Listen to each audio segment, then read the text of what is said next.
반갑습니다. 이현입니다. 오늘도 오후 코인 시황 가져와 봤습니다. 네, 시황이 앞서서 구독자분들 중에 댓글 남겨주신 분이 계셨는데요. 굉장히 기분 좋은 댓글이었습니다. 릴록스님, 영상 확인하시면 한 번만 더 댓글 부탁드리겠습니다. 제가 검토하는 과정에서 실수로 삭제를 해버리는 바람에 답변을 드리지 못했는데요. 다시 한번 남겨주시면 궁금하신 종목까지 남겨주세요. 제가 확인하고 영상 올려보도록 하겠습니다. 네, 코인 시장 살펴보도록 할 거고요. 나스닥과 달러와 비트코인 더해서 이더리움, 알트코인까지 쭉 한번 훑어보도록 하겠습니다. 우선 트레이딩뷰에 나와 있는 뉴스부터 살펴볼 건데요. 비트코인 폭풍 전야? 3년 최저 변동성 기록하며 가격이 움직이지 않는다. 최근 비트코인 BTC 변동성은 매우 낮게 유지되고 있다고 합니다. 맞죠? 궁금하는 부분입니다.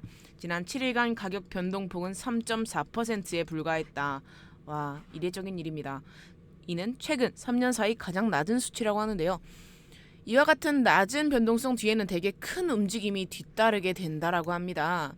비트코인은 과연 어떤 방향으로 움직이게 될까? 변동성이 낮아서 이렇게 한쪽으로 방향이 튀게 내는데 웅크리고 있다가 펼치게 되면 여러분들은 엄청나게 큰 방향이 나와주게 되겠죠. 여러분도 띵트를 하거나 멀리 뛰기를 하실 때 웅크렸다가 점프를 하게 되시잖아요. 그런 것처럼 상승, 도약을 위해서는 이렇게 웅크리는 과정이 필요합니다.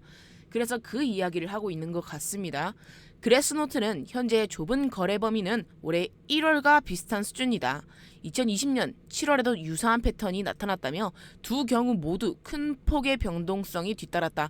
따라서 현재 상황도 조만간 높은 변동성이 나타날 가능성이 있음을 시사한다고 언급했다.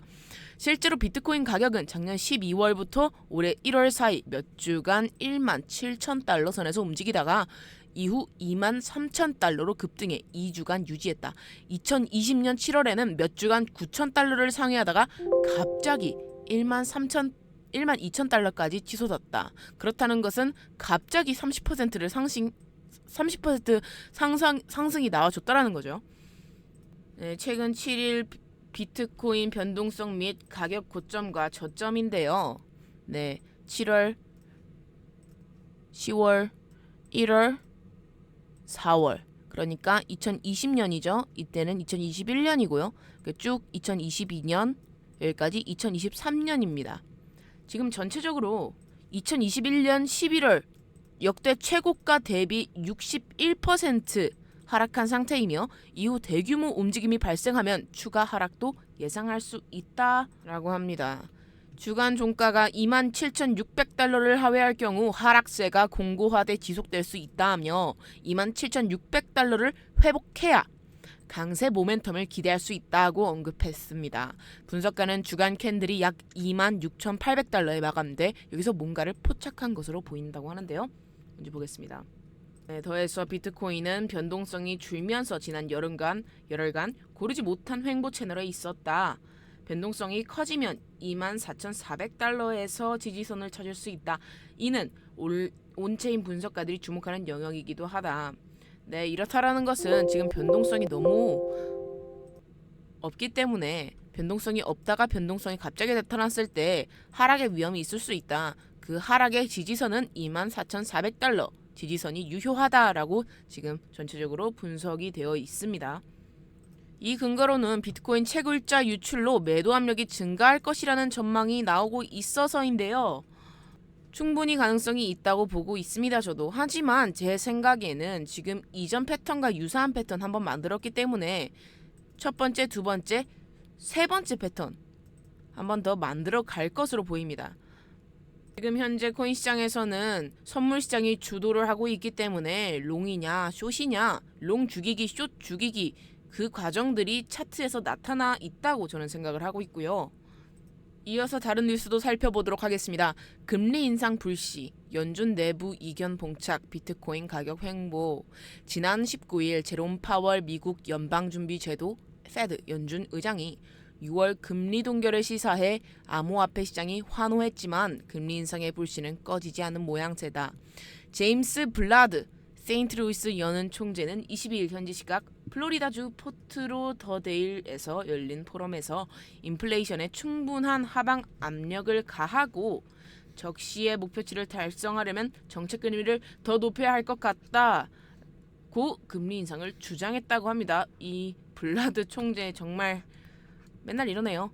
이어 올해 2차례 금리 인상을 더 생각하고 있다라며 언제가 될지 모르지만 나는 조만간 인상해야 한다고 주장해왔다고 덧붙였다. 블라드 총재는 연준에서 금리 인상을 주장하는 매파로 분류된다. 네, 블라드 총재 같은 경우는요. 전형적인 매파입니다. 이건 비둘기 같은데 매파? 네, 매파로 분류됩니다. 게다가 더해서 로건 댈러스 여는 총재도 지난 18일 현재까지 수치로는 6월 금리 동결은 정당하지 않다라며 금리 추가 인상에 대한 의지를 피력했다고 합니다. 레피얼 보스틱 애틀란타 여는 총재와 로레타 메스터 클리블랜드 여는 총재, 미셸 보먼 연준 이사 등도 6월 금리 인상을 지지하고 있다고 하네요.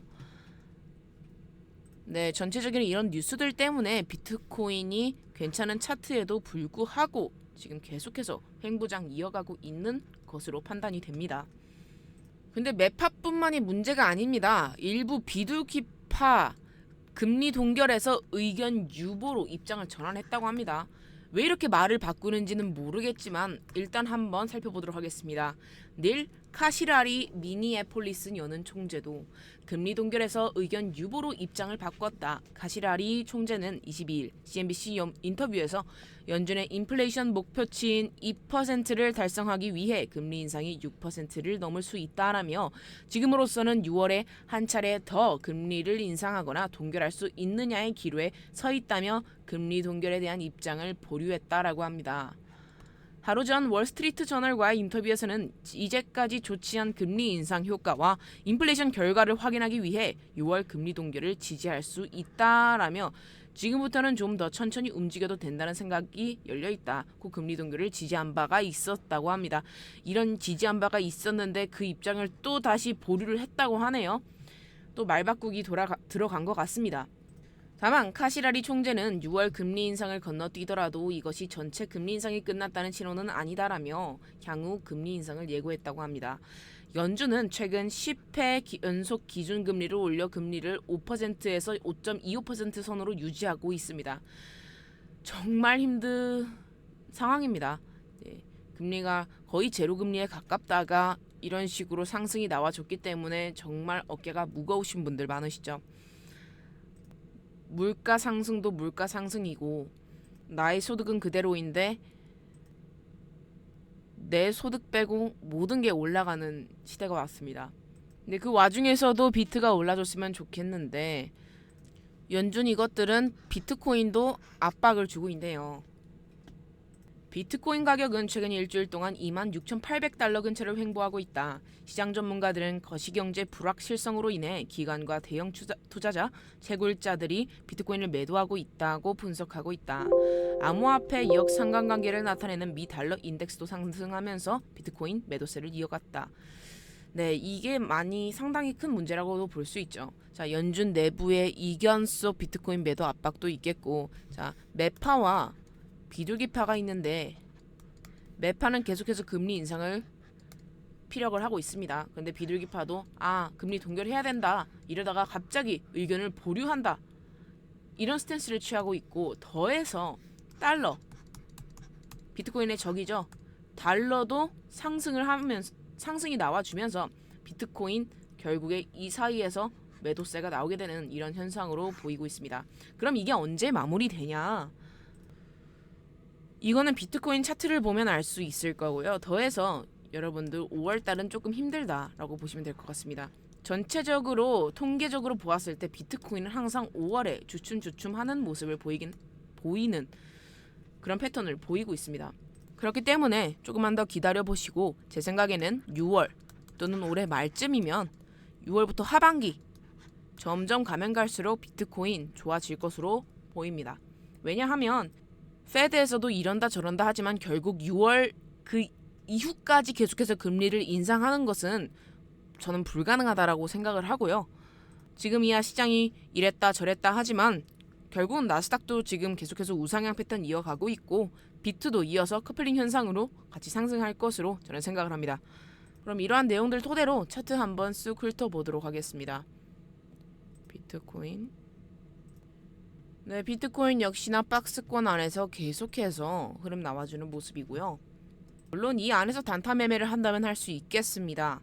하지만 아무래도 시원하게 한 방향이 나와줘야지 아무래도 매매하는 사람들이 입장에서는 손쉽게 수익을 낼 수가 있게 되죠. 물론 코인 하시는 분들 대부분 선물 하시는 분들일 텐데 한 방향으로 숏이 강하게 나와주던가 롱이 강하게 나와주던가 해야지 이 흐름 타고 수익을 볼 텐데 아직까지는 골든크로스 나와주지 않기 때문에 우상향 흐름이라고는 보기가 어렵고요. 여기 이동평균선 100일 이동평균선과 200일 이동평균선에서 저항받고 하락이 저점 밑으로 하락이 또 나오게 되면 하락의 방향이 더 옳다고 볼 수가 있겠습니다. 아까 봤던 그 뉴스 리포트에서도 이 24,000달러 선이 괜찮은 지지선이 될 수 있다라고 나왔었기 때문에 여러분들 당분간은 비트 선물 매매는 약간은 피해 주시면 좋을 것 같고요. 어느 정도 방향이 나와주게 되면 이때 가서 이제 진입을 하시는 게 훨씬 더 안전하다고 보고 있습니다. 그동안은 알트코인을 위주로 상승하는 종목들을 잡아서 매매를 해주시면은 여러분들 편하게 수익 볼 수 있을 것 같고요. 비트는 현재 변동성이 너무 작기 때문에 수익 보기는 선물이 아니라면 약간 힘들다. 그리고 알트코인 같은 경우에서는 제가 계속해서 추천을 해드리고 있고요. 여러분들 궁금하신 분들은 더보기에 제 기법서와 함께 설명이 되어 있으니까요. 한번 확인해 보시면 좋을 것 같습니다. 오늘 시황 여기서 마치도록 하겠습니다.